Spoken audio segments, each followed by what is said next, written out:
Tszyu versus Erickson Lubin. Who's going to win this fight? Well, before we talk about who's going to win this fight, let's take a look at their latest performances in which Tszyu fought Brian Mendoza, in which Tszyu took control of the whole entire fight, landed some great shots, and obviously Tszyu ended up taking it by decision. After this, he wanted to fight Sebastian Fondora, in which Tszyu started out great until he got a nasty cut. Couldn't see due to the blood from the cut, in which Sebastian Fondora outlanded Tszyu, and Sebastian Fondora ended up taking it by decision. The towering inferno, Sebastian!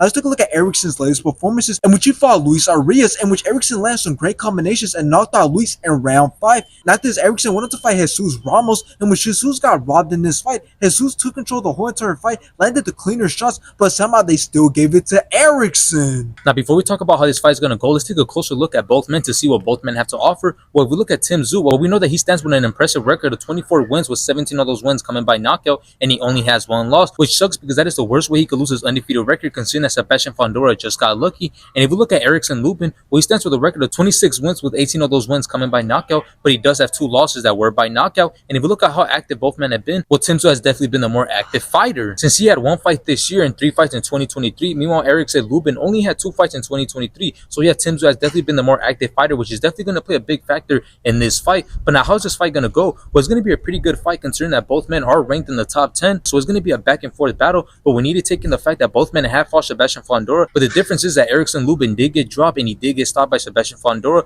Meanwhile, Tszyu just got unlucky with a bad cut early on in the fight, so we never got to see a true fight between him and Sebastian Fondora. So in the end, if we get the same Tszyu that we've seen against Carlos Ocampo and Brian Mendoza, then it's going to be a very hard fight for Erickson Lubin. But if Tszyu lets that loss for Sebastian Fondora get to him, then it might not be a hard fight for Erickson Lubin, and Erickson Lubin might actually take the win.